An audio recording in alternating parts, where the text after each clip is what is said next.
My son convinced me to sell the house. Mom, you'll move in with us. I believed him and signed the contract, trusting him. When he got the money, he disappeared for 3 months. When he came back, he didn't know that the contract stated, "Good day, dear listeners. It's Clara again. I'm glad you're here with me. Please like this video and listen to my story till the end, and let me know which city you're listening from. That way, I can see how far my story has traveled. My name is Margaret, and for 32 years, the small 2-story house on Maple Street had been my sanctuary. After my husband Robert passed away 5 years ago, that house became even more precious to me. Every creaking floorboard held a memory. Every room whispered stories of birthday parties, Christmas mornings, and quiet Sunday afternoons. I had my garden in the backyard, my book club on Thursdays, and my neighbors who'd become family. My son David was my only child, and I'd always thought we were close. He lived across town with his wife Jennifer and their 2 kids, Emma and Josh. They visited occasionally. Holidays, birthdays, the usual family gatherings. Everything seemed normal, or so I believed. It started in March, on a rainy Tuesday afternoon. David showed up unannounced, which wasn't unusual, but there was something different in his eyes. A nervous energy. He sat at my kitchen table, the same table where I'd helped him with homework decades ago, and he started talking about my future. "Mom, this house is too big for you," he said, his voice dripping with concern that felt rehearsed. "You're getting older. What if you fall? What if something happens and no one's around to help?" I laughed it off. I was 73, not ancient. I still drove, still gardened, still lived independently. But David persisted. Over the next few weeks, he called more frequently. Each conversation circled back to the same topic. I should sell the house. "Jennifer and I have been talking," he said during one of these calls. "We want you to move in with us. We have that extra room downstairs. You'd be with family, Mom, with your grandkids. Wouldn't that be wonderful?" The idea did sound appealing, I had to admit. Growing old alone scared me more than I wanted to acknowledge. The house did feel emptier each year, and the thought of being near Emma and Josh, watching them grow up, being part of their daily lives, it tugged at something deep inside me. By April, I'd almost convinced myself it was the right decision. David came over with paperwork, a real estate agent's card, and that same concerned expression. "The market's really good right now, Mom. We could get top dollar for this place. Think about it. You'd have money for retirement, for travel, for anything you need, and you'd be safe with us, safe with them." Those words echoed in my mind. When had I become unsafe? But he was my son. I trusted him. I loved him. So when he pushed the papers across my kitchen table, a listing agreement with a local realtor, I signed. My hands trembled slightly, and somewhere deep down, a small voice whispered that something wasn't right. I ignored it. The house sold faster than I expected. Within 6 weeks, we had a buyer, a young couple expecting their first child. They loved the garden, the neighborhood, everything I'd cherished about the place. The closing was set for early June. David handled everything. He said it would be easier that way, less stressful for me. I should have questioned why the proceeds check was made out to him as well. He explained it was for estate planning purposes, and that he'd immediately transfer my portion to my account. It made sense at the time. Or maybe I just wanted it to make sense. The day of the closing, David drove me to the title company. I signed paper after paper, my hand cramping from all the signatures. The check, $385,000, was handed to David. He folded it carefully into his jacket pocket and smiled at me. "Don't worry about a thing, Mom. I'll deposit this tomorrow, transfer your money, and we'll get you moved into our place this weekend. It's all going to work out perfectly." I believed him. God help me, I believed every word. That night, David took me to dinner to celebrate my new chapter. He was charming, attentive, talking about how we'd redecorate the downstairs room, how the kids were so excited to have Grandma living with them. When he dropped me off at the small apartment I'd temporarily rented while preparing for the move, he hugged me tight. "I'll call you tomorrow, Mom. Love you." Those were the last words I heard from my son for 3 months. The next day, his phone went straight to voicemail. The day after, the same. I drove to his house. The windows were dark, the driveway empty, mail piling up in the box. My calls to Jennifer went unanswered. It was as if my entire family had vanished into thin air, and they'd taken every penny I had. The first week, I told myself there was a logical explanation.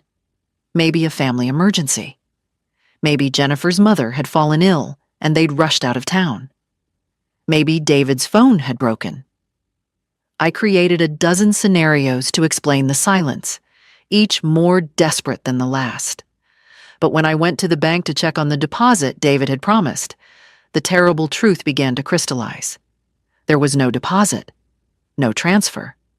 My account showed the same modest balance it had before the sale, about $3,200. Everything else was gone. I sat in my car in the bank parking lot and felt my entire world collapse. 32 years of home equity, of careful saving, of building something to leave behind, vanished. My son had stolen my life's work. How could I have been so stupid? The apartment rent was due in 2 weeks. I had utilities, car insurance, medical expenses. My Social Security check covered the basics, but barely. Without that money from the house sale, I was looking at poverty, real grinding poverty in my 70s. I didn't sleep that night, or the next. I lay in that sterile temporary apartment, staring at the ceiling, replaying every conversation with David, every smile, every reassurance, every, "I love you, Mom." Had any of it been real? Or had he been planning this for months, maybe years? The worst part was the isolation. Who could I tell? My neighbors from Maple Street were gone, scattered into my past. My book club friends were acquaintances, not confidants. My sister lived in Arizona and we barely spoke. I felt utterly, devastatingly alone. By the end of the second week, the shock began to transform into something else. Something harder. Anger, yes, but also a fierce determination I hadn't felt in years. I hadn't survived raising a child as a young mother, hadn't built a career as a teacher, hadn't weathered Robert's death, just to let my own son destroy me in my old age. If David thought I would simply fade away, too embarrassed or broken to fight back, he didn't know me as well as he thought. I started making lists, something I'd always done when facing a problem. What did I know? What could I prove? What were my options? The facts were grim but clear. David had legal access to the money because both our names were on the check. The real estate transaction was legitimate. I'd signed the papers willingly. Any lawyer I consulted would likely tell me I had a weak case, especially if I couldn't afford to fight. But there had to be something, some angle I wasn't seeing. I spent hours at the public library researching elder financial abuse. The stories I found were heartbreaking, children stealing from parents, convincing them to sign over assets, draining retirement accounts. But I also found resources, legal aid organizations, elder advocacy groups, the National Center on Elder Abuse. On day 16 of David's disappearance, I made my first call. The woman who answered at the County Elder Services office listened to my entire story without interrupting. When I finished, there was a long pause.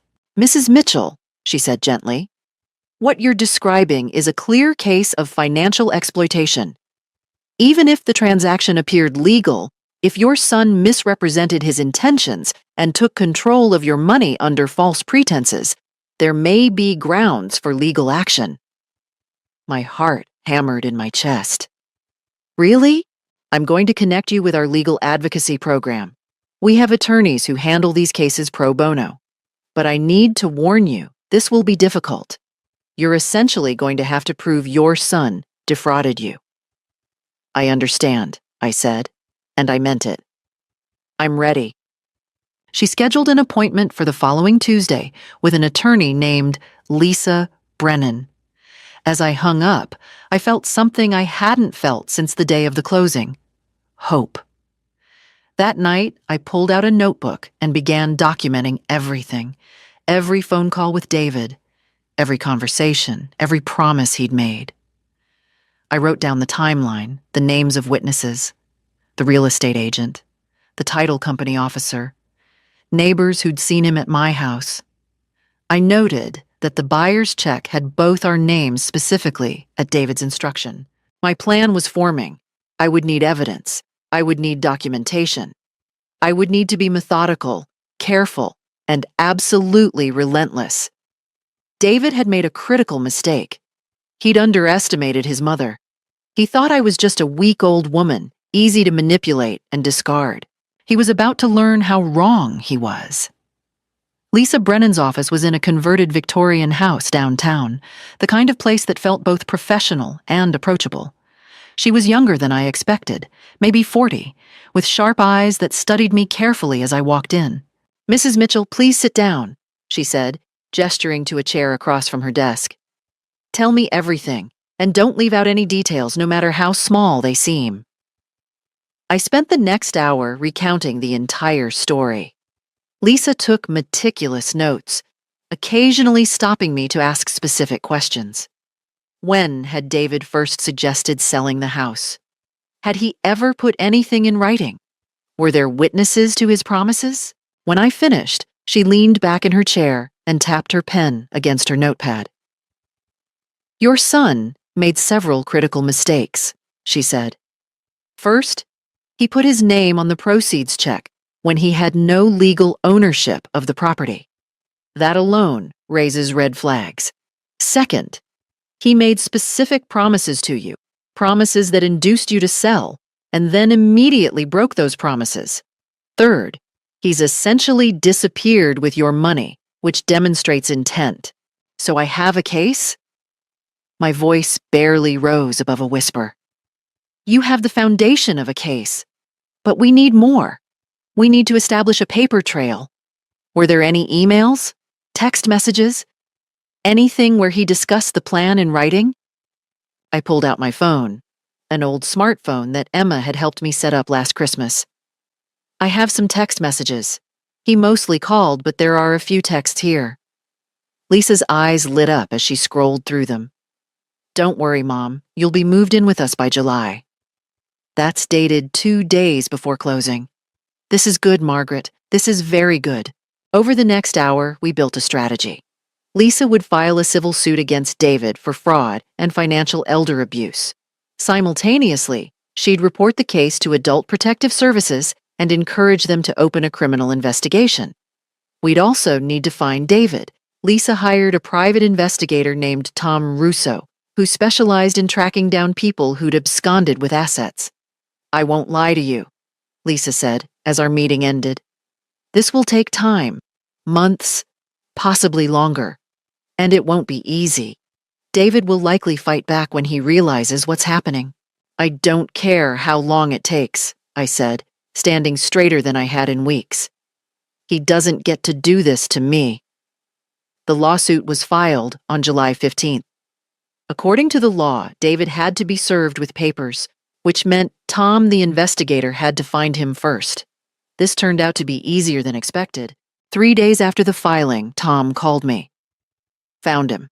He's in Nevada, Reno, to be specific. Looks like he's been gambling.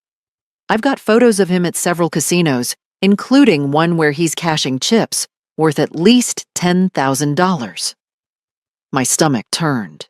My money. He was gambling away my life savings. "We'll serve him tomorrow," Tom said.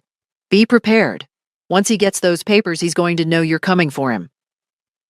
The next evening, my phone rang. Unknown number. My hands shook as I answered. "Mom?" David's voice was tight, angry. What the hell do you think you're doing? The sound of his voice, the first time in almost 3 months, sent a jolt of electricity through me. Part pain, part rage. What am I doing? I kept my voice steady. I'm getting my money back, the money you stole from me. I didn't steal anything? That money was for investing, for our future. You're ruining everything with this ridiculous lawsuit. You lied to me, David. You promised I'd move in with you. You promised to take care of me. Instead, you took everything and disappeared. We had to leave town for Jennifer's job opportunity. It was last minute. I was going to call you. For 3 months? You couldn't call your mother for 3 months while you gambled away her money in Reno? Silence. Then, how did you? Who told you that? I have a lawyer now, David, and an investigator. We know everything. Where you are, what you've been doing. There's evidence, photos, bank records. You're not going to get away with this. His voice changed, became colder. You're making a big mistake, Mom. You drop this lawsuit or you'll regret it. Is that a threat? It's a warning. You have no idea what you're getting into. Drop it. Now. He hung up before I could respond. I sat there, phone still pressed to my ear, my whole body trembling. But beneath the fear was something else, a grim satisfaction. He was scared. I'd rattled him. And that meant I was on the right track. That night, I received the first piece of hard evidence that would change everything. Lisa emailed me a document her investigator had uncovered, a credit card statement in David's name, dated from May. Among the charges, a $15,000 payment to a luxury resort in Nevada, booked 3 weeks before my house even closed. He'd planned this from the beginning. The betrayal hadn't been impulsive, it had been calculated, premeditated. My own son had looked me in the eye, promised me safety and family, and plotted to rob me blind. The last shred of doubt in my mind evaporated. This was war. Lisa moved quickly. Within a week of serving David, we'd filed for a temporary restraining order to freeze any remaining assets he might have. We also submitted a formal complaint to the Nevada Gaming Commission and the IRS, flagging suspicious cash transactions. David fought back immediately. He hired a lawyer, an expensive one, which told me he still had plenty of my money left. His attorney sent a letter claiming I'd willingly given David power of attorney over my finances, a lie, and that any money he'd spent was for family expenses and investments. But we had the text messages. We had the timeline. We had witnesses from the real estate closing who'd heard David promise I'd be living with them. Most damning of all, we had evidence he'd been planning a Nevada gambling trip before the house even sold. The first real confrontation came in mid-August. I was leaving my apartment to meet Lisa at her office when a black SUV pulled up beside me. Jennifer stepped out. I hadn't seen my daughter-in-law in 4 months, and the sight of her sent a complex wave of emotions through me. She looked thin, stressed, dark circles under her eyes. "Margaret, we need to talk," she said, her voice strained. "I have nothing to say to you. Please, just 5 minutes for the kids' sake." That stopped me. "Where are Emma and Josh?" "With my sister. They miss you. They keep asking when Grandma is coming to visit." The words were meant to wound, and they succeeded. I hadn't seen my grandchildren since this nightmare began. "Then you should have thought about that before you and David stole from me." Jennifer's face hardened. "We didn't steal anything. David was trying to help you. He was investing that money so it would grow by gambling it away in Reno?" She flinched. "That's not. Look, you don't understand. David made some mistakes, okay? But this lawsuit is destroying our family, our reputation, his career." "Good. Margaret, please. We'll pay you back, but you have to drop the lawsuit. David's employer found out about the legal trouble, and they're threatening to fire him. We could lose everything." You should have considered that before stealing from an elderly woman. Jennifer's expression shifted, the pleading facade dropping away to reveal something uglier underneath. You're being vindictive and cruel. We're your family. We're all you have. If you keep pushing this, you'll end up completely alone. No son, no daughter-in-law, no grandchildren. Is that what you want? To die alone out of spite? The threat was clear, and it hit exactly where she intended. The loneliness I'd felt these past months rose up, threatening to choke me. But I forced myself to stand firm. I'd rather be alone with my integrity than surrounded by thieves and liars. Jennifer's face contorted with rage. You'll regret this, you stupid old woman. David has friends, connections.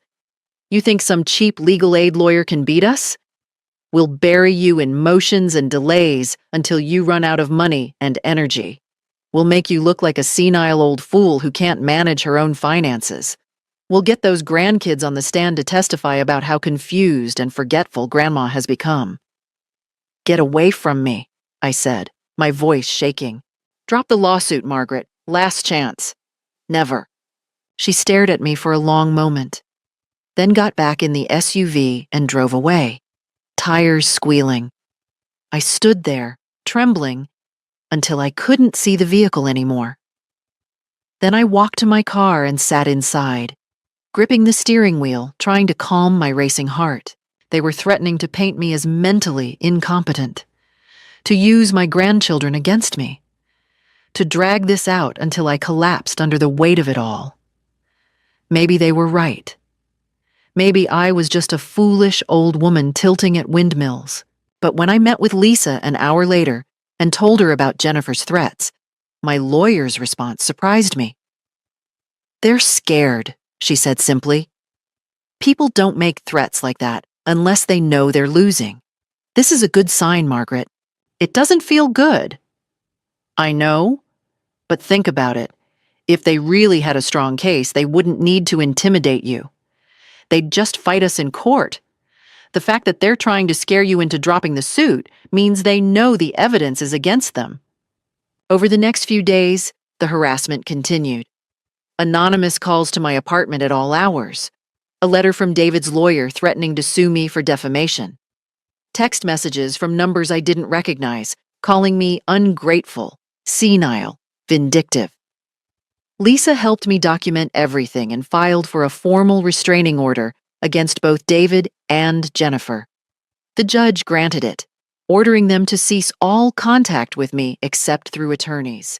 When David received that order, the harassment stopped abruptly. The sudden silence was almost worse than the attacks had been. I took Lisa's advice and gave myself a few days to recover. I spent them at a small bed and breakfast outside the city, away from my apartment, away from the memories. I walked in gardens, read books, tried to remember who I'd been before all this started. On the third day, I called my sister in Arizona. We hadn't spoken in months, our relationship strained by years of distance and different lives. Maggie? She answered, surprise evident in her voice. Is everything okay? And for the first time since this nightmare began, I told someone in my family the whole truth. She listened. She believed me. And when I finished, she said simply, I'm coming to help you.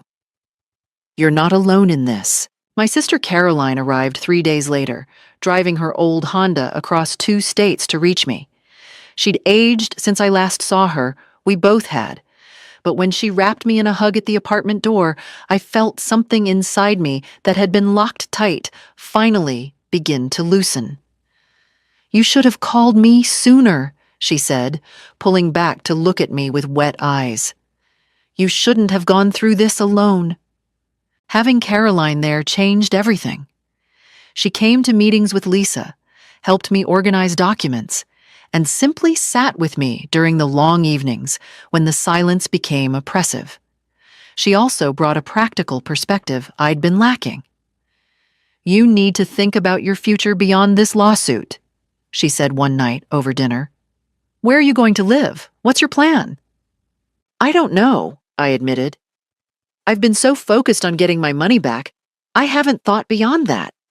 Well, start thinking. Because even if you win every penny, you need somewhere to go. Somewhere that's yours. She was right, of course. The temporary apartment's lease was ending in 2 months. I needed to plan, to rebuild, not just fight. The offer came in early September, delivered through Lisa via David's attorney. They were proposing a settlement. They'll return $250,000 of the proceeds, Lisa explained as we sat in her office, Caroline beside me. In exchange, you drop all legal claims, civil and criminal. You also agree not to discuss the case publicly or with family members. That's $135,000 less than what he took, I said. Yes, they're claiming the remainder went to expenses and investments that can't be recovered. Caroline snorted. Gambling losses, you mean? Probably, Lisa agreed. But here's what you need to consider, Margaret. This is a substantial amount of money, enough to secure your housing, your future. If we go to trial, even if we win, there's no guarantee David will have the full amount left to pay. Legal battles take time. He could hide assets, declare bankruptcy. A bird in hand is worth two in the bush, I know the saying.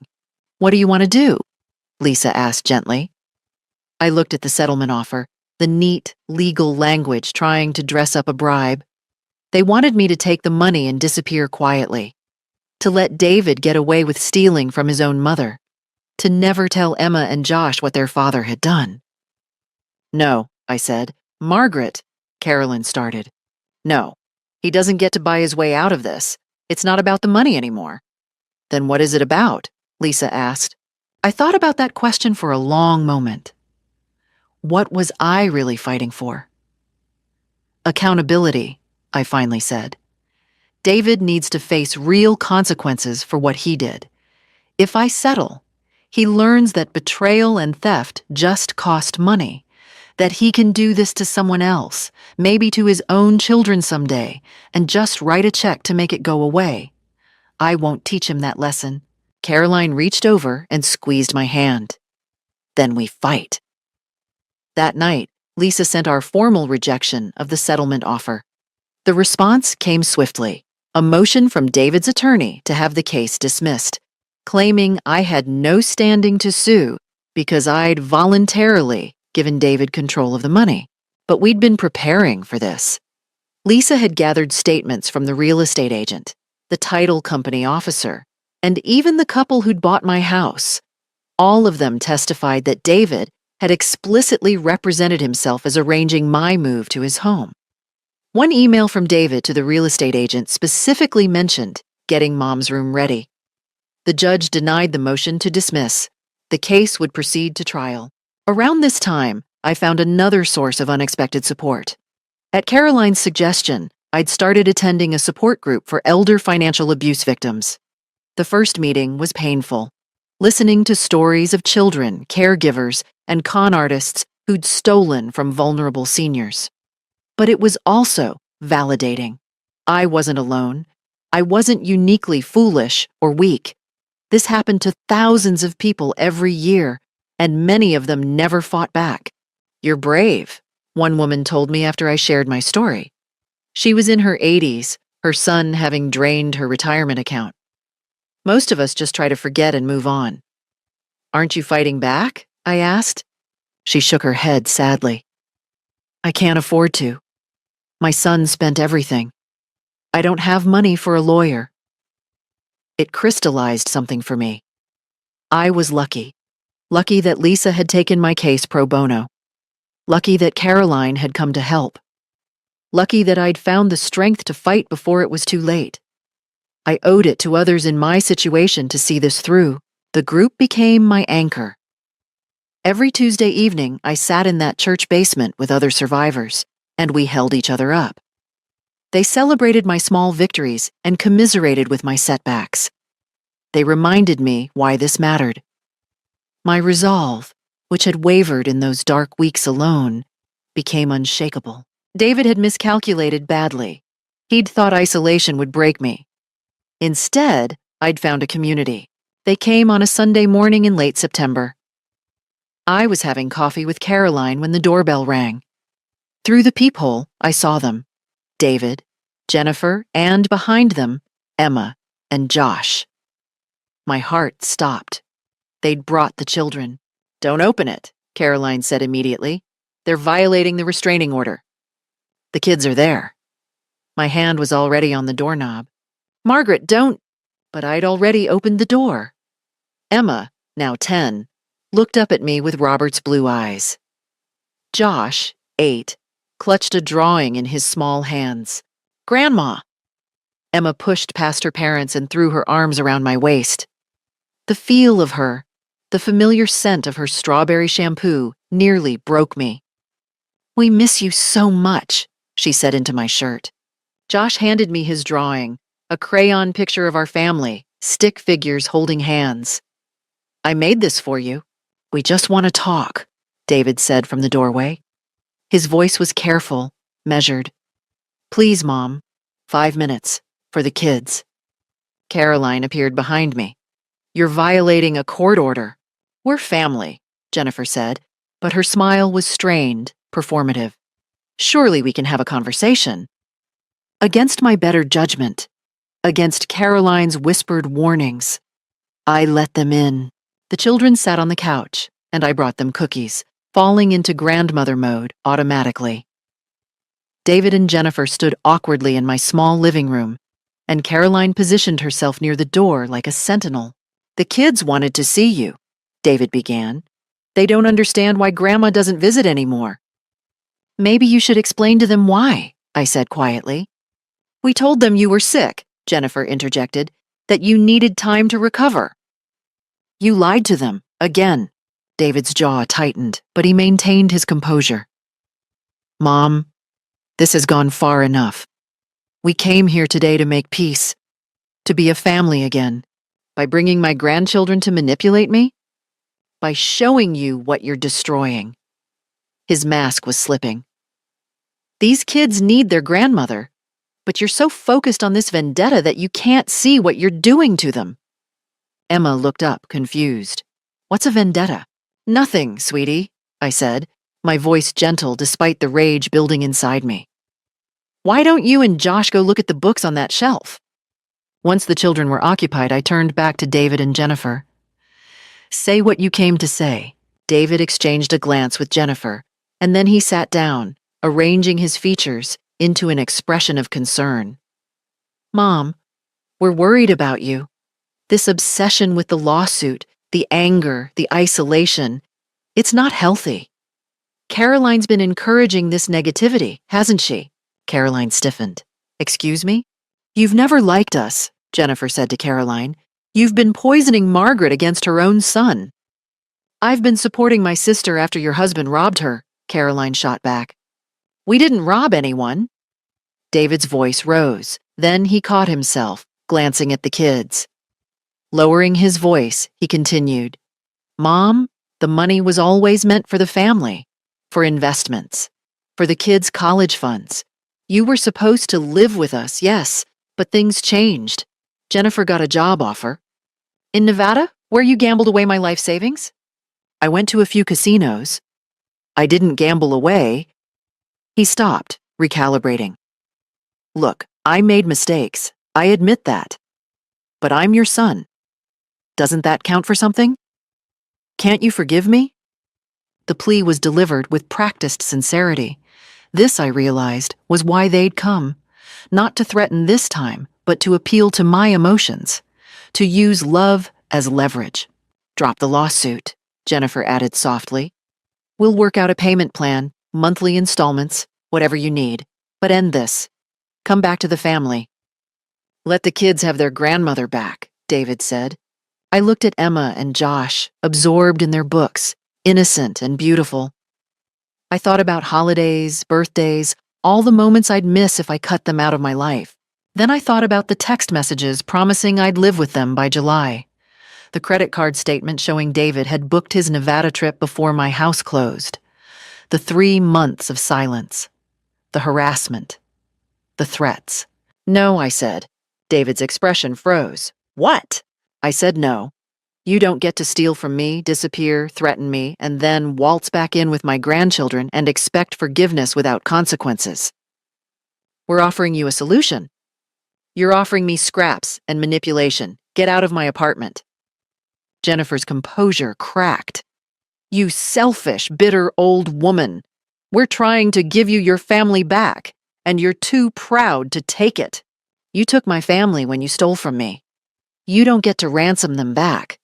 David stood, his face red. Fine. You want to be alone? You want to die alone in this pathetic apartment? Be my guest. But don't come crying to us when you realize what you've lost. Emma, Josh, we're leaving, Jennifer called. Emma ran to me, hugging me tight. I don't want to leave, Grandma. We have to, honey, Jennifer said, pulling her away.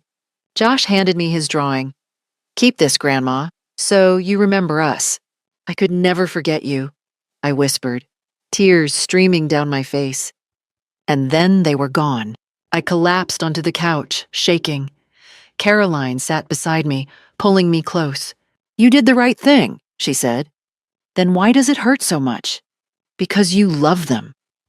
But Margaret, listen to me. She turned my face toward hers. Those children deserve to know the truth someday. They deserve to grow up understanding that actions have consequences, even for the people we love. Especially for the people we love. You're teaching them that lesson, even if they can't see it yet. I held Josh's drawing, looking at his careful crayon work, and I felt something harden inside me. Not cruelty, but clarity. They'd tried anger. They'd tried threats. Now they'd tried love. And none of it would work. I was seeing this through to the end. The trial began on a cold October morning. I wore my best dress, navy blue with pearl buttons, the one I'd worn to Robert's funeral. Caroline sat beside me in the courtroom, her hand in mine. David and Jennifer sat at the defense table with their expensive lawyer, a man named Gregory Hartman, who looked like he charged $500 an hour. They didn't look at me, not once. Lisa had prepared me extensively.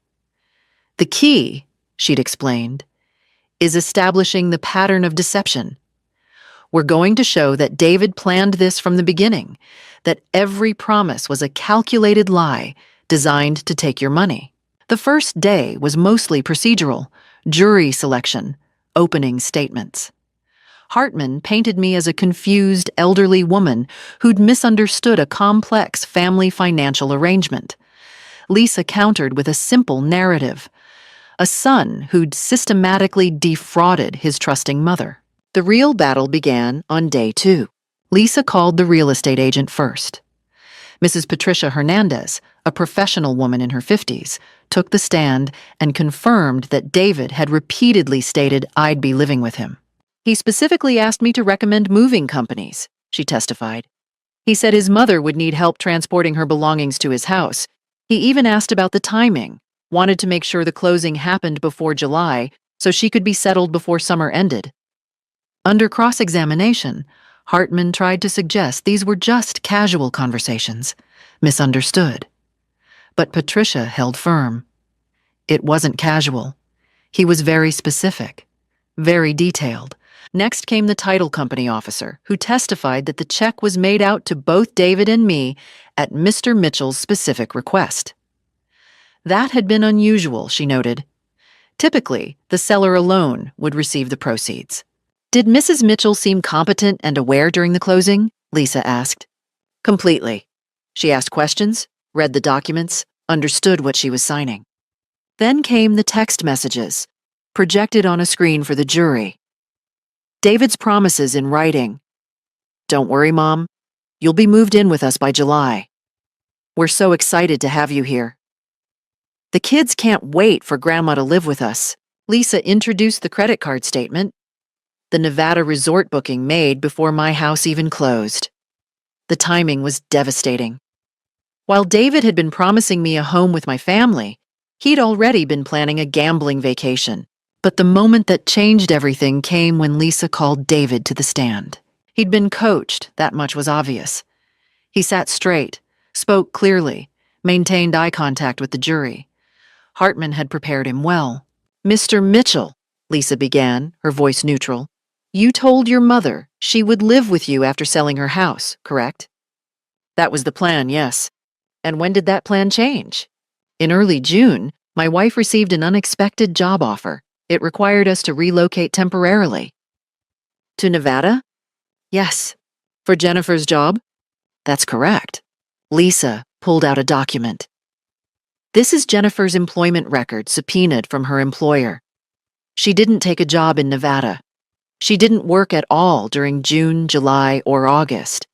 In fact, she was terminated from her previous position in May for excessive absences. Would you like to revise your testimony?" David's face went pale. There must be a mistake." "No mistake, so let me ask again. Why did you really go to Nevada?" The courtroom was silent. David looked at Hartman, who was frantically scribbling notes. "I needed some time to think," David finally said. "Time to think? With your mother's $385,000? It was family money. It was your mother's money from the sale of her house. Money you promised to hold in trust for her. Instead, you gambled it away, didn't you?" "I didn't gamble it all away. How much did you gamble?" I'm not sure." Lisa produced another document. "These are records from Nevada casinos, obtained through subpoena. Over 3 months, you gambled $127,000. You lost $89,000. Is that correct?" David's composure finally cracked. "She was never supposed to find out. She was supposed to just—" He stopped, realizing what he'd said. "She was supposed to what, Mr. Mitchell? Disappear? Die quietly? Not cause trouble?" "Objection." Hartman was on his feet. "Withdrawn." Lisa turned to the jury. "Let's talk about the restraining order. You violated it, bringing your children to your mother's apartment. Why?"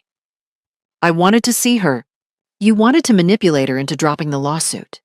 That's not— You used your children as leverage. You've used your mother's love against her from the beginning. You lied about her living with you. You lied about Jennifer's job. You stole her money and vanished. Then, when she fought back, you threatened her, harassed her, and finally tried to emotionally blackmail her using her grandchildren. Is that an accurate summary?" David's lawyer was objecting, but David had stopped listening. He was looking at me for the first time since the trial started, and in his eyes I saw something I'd never seen before. Fear. Real fear. "I needed the money," he said quietly. "I had debts, gambling debts from before. Jennifer didn't know. Nobody knew. I thought I could win it back, pay everything, and Mom would never need to know. It was supposed to be temporary." The courtroom erupted. The judge banged his gavel. Hartman looked like he wanted to dive under the table. David had just confessed. Lisa looked at the jury, then at me. Her expression said it all. We won. The jury deliberated for less than 3 hours. When they returned, the forewoman stood and read the verdict in a clear, firm voice. "We find in favor of the plaintiff, Margaret Mitchell, on all counts. The judge awarded me the full $385,000, plus interest, plus punitive damages totaling an additional $150,000 for intentional fraud and elder abuse. David was ordered to pay my legal fees as well, but the courtroom victory was only the beginning. Within a week, the district attorney's office filed criminal charges against David: elder financial abuse, fraud, and theft. The criminal case moved faster than I'd expected, bolstered by David's courtroom confession and the mountain of evidence Lisa had compiled. David tried to flee. He made it as far as the airport before U.S. Marshals arrested him. Apparently, Hartman had withdrawn as his attorney after the disastrous testimony, and David had decided his best option was to run. Flight risk established, the judge denied bail. The criminal trial was brief. David's confession in civil court was admissible, and his own lawyer testified about his attempt to flee. The jury found him guilty on all counts. The sentencing hearing was the hardest day. Caroline came with me, along with 2 friends from my support group. We sat in the gallery as the judge reviewed David's crimes. "Mr. Mitchell," the judge said, his voice grave, "you violated the most sacred bond of trust, that between parent and child. You systematically defrauded your own mother, a woman in her 70s, leaving her destitute and homeless. You showed no remorse until confronted with irrefutable evidence. Even then, you attempted to flee rather than face the consequences of your actions." David stood in his orange jumpsuit, hands cuffed, staring at the floor. "I hereby sentence you to 6 years in state prison, with no possibility of parole before serving at least 4 years. Jennifer sobbed from the back of the courtroom. Emma and Josh weren't there. Caroline had made sure of that. Children shouldn't see their father sentenced to prison, but the consequences didn't end with David's incarceration. The civil judgment meant David had to pay me $535,000, but he'd already spent or gambled away most of my original money. The court ordered the seizure of all his remaining assets: his car, his electronics, the kids' college fund he'd established years ago. Even that wasn't enough to cover what he owed. Jennifer filed for divorce 2 weeks after sentencing. According to Caroline, who'd stayed in contact with mutual acquaintances, Jennifer was living with her sister and working 2 jobs to support Emma and Josh. David's employer had fired him the day he was arrested. His reputation was destroyed. The gambling debts David had mentioned came back to haunt him. Creditors appeared, demanding payment. Without David's income and with all assets seized for my judgment, Jennifer faced bankruptcy. I felt no satisfaction in any of this, only a grim sense of justice being served. The money came back to me slowly, in pieces. The court ordered wage garnishment once David was released, which meant I'd be collecting for years. But I also received settlements from unexpected sources.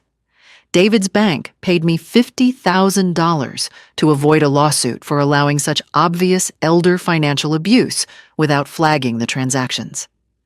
The title company settled for $75,000. By Christmas, I had enough to make a down payment on a small condo near Caroline. Nothing as grand as my old house, but it was mine. Truly mine. I decorated it carefully, hanging photos of better times, Robert and me on our wedding day, David as a child before whatever broke inside him had broken. I hung Josh's crayon drawing in a frame above my desk. The support group asked me to speak at their annual meeting. Standing before a room of survivors, I shared my story, not as a victim, but as someone who'd fought back and won. "They want you to be afraid," I told them. "They want you to feel helpless, isolated, too ashamed to fight. But you're not helpless. You're not alone. And shame belongs to the people who betray trust, not to those who trust." After I spoke, 3 people approached me about starting their own legal battles. I connected them with Lisa, who'd become something of a specialist in elder abuse cases after mine. David would be in prison until he was 54. Jennifer and the kids had moved to another state, trying to start over. I'd sent money for Emma and Josh through Caroline, not to Jennifer, but into a trust fund they couldn't access until 18. They deserved better than to pay for their father's sins. I never heard from David again. He never wrote, never called, never apologized beyond that courtroom confession forced out under oath. And honestly, I was fine with that. Some bonds, once broken, can't be repaired. Shouldn't be repaired. I'd won, completely, utterly, without compromise. But more importantly, I'd survived. 2 years after the trial, I stood in my small garden, pruning roses Caroline had helped me plant. The condo was modest, 2 bedrooms, a tiny yard, but it was filled with light and peace. More importantly, it was mine, owned outright with money I'd fought for and won. Caroline had moved into a condo 2 buildings over. We had coffee together every morning, took walks in the evening, traveled together twice a year. I'd never been closer to my sister, and I realized now what I'd missed all those years we'd lived apart. My life had become richer in ways I hadn't expected.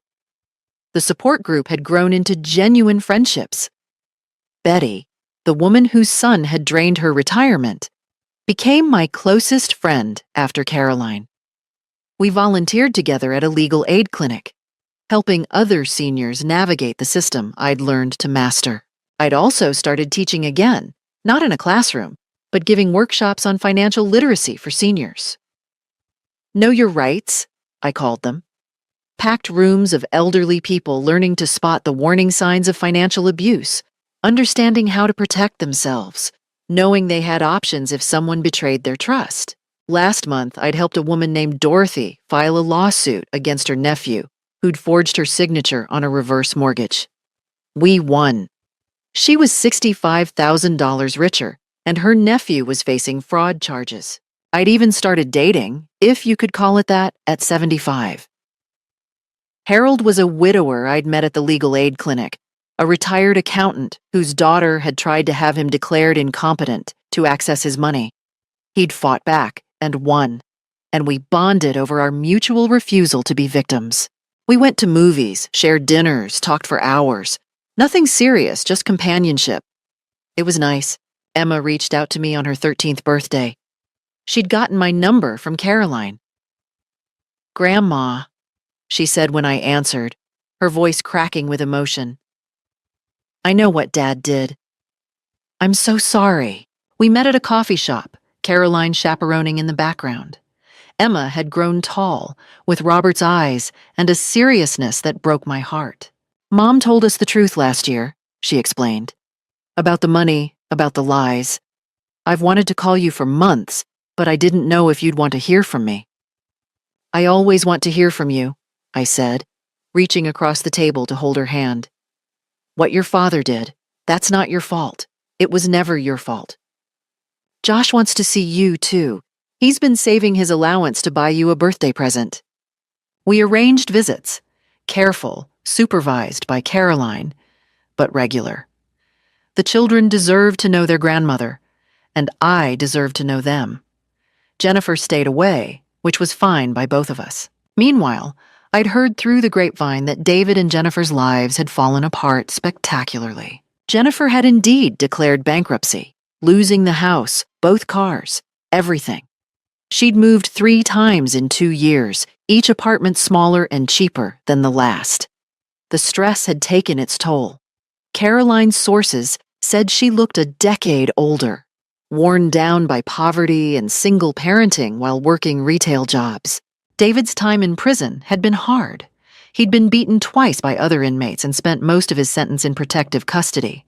His release date had been pushed back twice for bad behavior, fighting, contraband, violations of prison rules. But the worst news for David came just before his release. His gambling debts hadn't disappeared. The people he owed had been waiting, patient and vindictive. The day he walked out of prison, he was served with multiple lawsuits. Every cent he would ever earn would be garnished for decades. He'd written to Jennifer from prison begging her not to divorce him, promising he'd changed. She'd returned the letters unopened. When David was finally released, he moved into a halfway house in another state. He found work washing dishes at a casino, cruel irony, making minimum wage. 70% of his paycheck went to court-ordered garnishments, my judgment, his other creditors, child support. I knew this not because I'd sought the information, but because the court sent me quarterly updates on the garnishment payments. Small checks arrived. $200, $150, whatever they could extract from his meager wages. I never cashed them. I endorsed them over to Emma and Josh's trust fund instead. Let David live with the knowledge that his children were benefiting from his punishment. Let that be his daily reminder of what he'd destroyed. One afternoon, Betty asked me if I ever felt guilty about how David's life had turned out. "No," I said honestly. "I feel sad. Sad that my son became someone capable of such cruelty. Sad that my grandchildren lost their father to his own choices. But guilty? Never. He made his decisions. He earned his consequences. Do you think you'll ever forgive him?" I considered the question carefully. I think forgiveness requires remorse, real remorse, not just regret at getting caught. If David ever truly understands what he did and makes genuine amends, maybe. But I'm not holding my breath.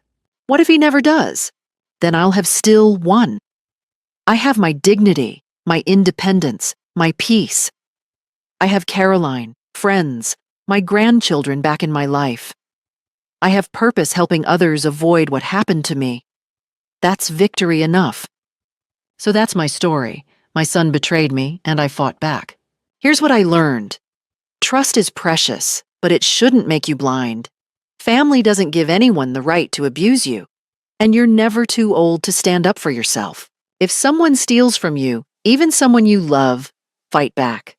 Document everything. Find help. Don't let shame silence you. The hardest part wasn't the legal battle. It was accepting that the son I raised had become someone I didn't recognize. But I survived that pain, and so can you. To anyone facing something similar, you're not alone and you're not powerless. There are resources, lawyers, support groups waiting to help. What would you have done in my place? Would you have fought, or would you have let it go? I'd love to hear your thoughts. And if my story helped you, please share it. Someone else might need to hear this. Thank you for listening. Margaret.